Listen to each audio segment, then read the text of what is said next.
ನಾನು doctor RC. Jagadish, ಕುಲಪತಿಗಳು, Keladi Shivappanayaka ಕೃಷಿ ಮತ್ತು ತೋಟಗಾರಿಕಾ ವಿಜ್ಞಾನಗಳ ವಿಶ್ವವಿದ್ಯಾಲಯ ಇರುವಕ್ಕೆ ಶಿವಮೊಗ್ಗದ ವತಿಯಿಂದ ತಮ್ಮೆಲ್ಲರಿಗೂ ಹಾರ್ದಿಕವಾದ ಸ್ವಾಗತವನ್ನು ಕೋರ್ತಾ ಇದ್ದೀವಿ. ಇವತ್ತು ನಾವು ಇಲ್ಲಿ ಧರ್ಮಪಾಲ್ ಸತ್ಯಪಾಲ್ ಅವರ ಲಿಮಿಟೆಡ್ ವತಿಯಿಂದ ಮತ್ತು ಚೈತನ್ಯ ರೂರಲ್ ಡೆವಲಪ್ಮೆಂಟ್ ಸೊಸೈಟಿಯ ವತಿಯಿಂದ ಮತ್ತು ನಬಾರ್ಡ್ ವತಿಯಿಂದ ಇಲ್ಲಿ ರೈತರಿಗೆ ಒಂದು FPO ಒಂದು ಕಾರ್ಯಾಗಾರವನ್ನು ಏರ್ಪಡಿಸಿದ್ದೇವೆ. ಇತ್ತೀಚಿನ ದಿನಗಳಲ್ಲಿ ರೈತ ಉತ್ಪಾದಕ ಕೇಂದ್ರಗಳು ಬಹಳ ಅಭೂತಪೂರ್ವ ಕೆಲಸಗಳನ್ನು ಮಾಡ್ತಿದ್ದಾವೆ.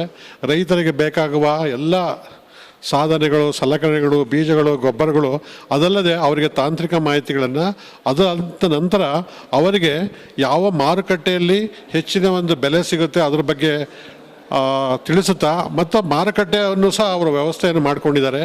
ಇಲ್ಲಿ ಬಂದಿರುವ ಸುಮಾರು 20 ರೈತ ಉತ್ಪಾದಕರ ಕಂಪನಿಗಳು ಅತ್ಯಂತ ಯಶಸ್ವಿಯಾಗಿ ಕಾರ್ಯನಿರ್ವಹಿಸ್ತವೆ.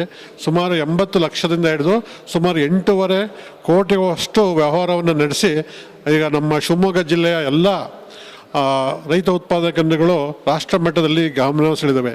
ಇಲ್ಲಿ ಬೆಳೆಯುವ ಎಲ್ಲ ಬೆಳೆಗಳು, ಗೋವಿನ ಜೋಳ ಆಗಿರ್ಬೋದು, ಶುಂಠಿ ಆಗಿರ್ಬೋದು, ಭತ್ತ ಆಗಿರ್ಬೋದು, ಮತ್ತು ಅಡಿಕೆ ಮತ್ತು ಎಲ್ಲ ಬೆಳೆಗಳನ್ನು ಅವರು ರೈತರಿಗೆ ಉತ್ಪಾದನೆ ಮಾಡಿ ಉತ್ಪಾದನೆಯನ್ನು ಬೇರೆ ಕಡೆ ಮಾರುಕಟ್ಟೆ ಮಾಡಲಿಕ್ಕೆ ವ್ಯವಸ್ಥೆನ ಮಾಡಿದ್ದಾರೆ.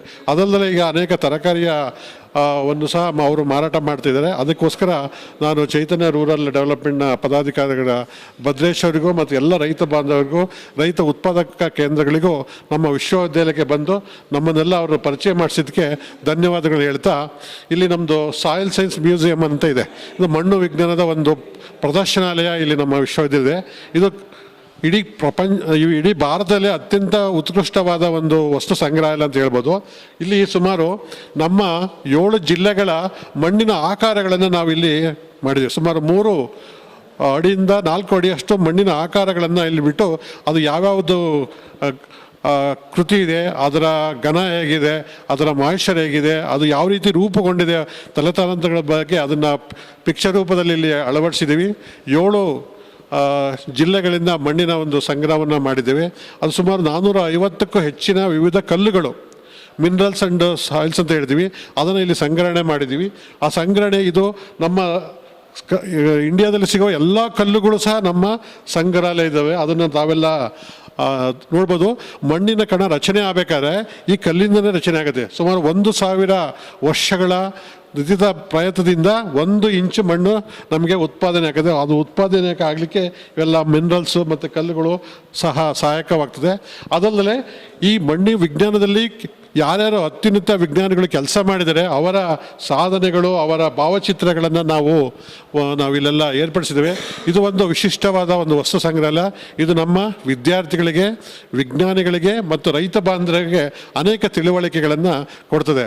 ಮೊದಲನೇದಾಗಿ ರೈತರು ತಮ್ಮ ಹೊಲಕ್ಕೆ ಹೋಗೋಕೆ ಮುಂಚೆ ತಮ್ಮ ಮಣ್ಣು ಹೇಗಿದೆ ಅನ್ನುವ ಪರೀಕ್ಷೆಯನ್ನು ಮೊದಲು ಮಾಡ್ಕೋಬೇಕಾಗ್ತದೆ. ಮಣ್ಣಿನ ರಚನೆ ಬಗ್ಗೆ ತಿಳ್ಕೊಬೇಕಾಗ್ತದೆ.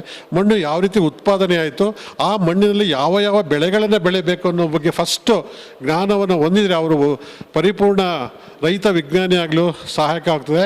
ಆ ಮಣ್ಣಿನ ಆಕಾರ ಮತ್ತು ಮಳೆಯ ಬರುವಿಕೆಯ ಆಧಾರದ ಮೇಲೆ ನಾವು ಬೆಳೆಗಳನ್ನು ಬೆಳಿಬೇಕಾಗುತ್ತೆ. ಸುಮಾರು 7 ತಾಲೂಕುಗಳಲ್ಲಿ ನಾವು ಈಗಾಗಲೇ ಮಣ್ಣಿನ ರಚನೆ ಮತ್ತು ಅದರ ಭೌಗೋಳಿಕವಾದ ಒಂದು ವಿಶೇಷವಾದ ಅಧ್ಯಯನವನ್ನು ವಿಶ್ವವಿದ್ಯಾಲಯ ಮಾಡ್ತಾಯಿದ್ದೀವಿ. ಇದರಿಂದ ಯಾವ್ಯಾವ ಸ್ಥಳಗಳಲ್ಲಿ ಯಾವ್ಯಾವ ಬೆಳೆಗಳನ್ನು ಬೆಳಿಬೇಕು, ಯಶಸ್ವಿಯಾಗಿ ಬೆಳೆಯಬೇಕು ಮತ್ತು ಅದು ಕಂಪ್ಲೀಟ್ ಅಟ್ಲಾಸನ್ನು ಸಹ ನಾವು ಮಂಡಲ್ ಪಂಚಾಯಿತಿ ವತಿಯಿಂದ ಸುಮಾರು 50,000 ಹೆಕ್ಟೇರ್ ಪ್ರದೇಶದಲ್ಲಿ ನಾವು ಇವತ್ತು ಕೊಡ್ತಾ ಇದ್ದೀವಿ ಅಂತ ಹೇಳಲಿಕ್ಕೆ ನನಗೆ ಭಾಳ ಸಂತೋಷ ಅನಿಸ್ತದೆ. ಈ ಸಂದರ್ಭದಲ್ಲಿ ತಾವೆಲ್ಲ ಬಂದಿದ್ದಕ್ಕೆ ನನಗೆ ಭಾಳ ಸಂತೋಷವಾಗಿದೆ. ಮತ್ತೊಮ್ಮೆ ನಮ್ಮ ವಿಶ್ವವಿದ್ಯಾಲಯದ ಜೊತೆಗೆ ನಿಕಟವಾದ ಸಂಪರ್ಕವನ್ನು ನೀವು ಇಟ್ಕೊಳ್ಳಿ ಅಂತ ಆಶಿಸುತ್ತಾ ನನ್ನ 2 ಮಾತುಗಳನ್ನು ಮುಗಿಸ್ತೀನಿ. ಎಲ್ಲರಿಗೂ ಧನ್ಯವಾದಗಳು.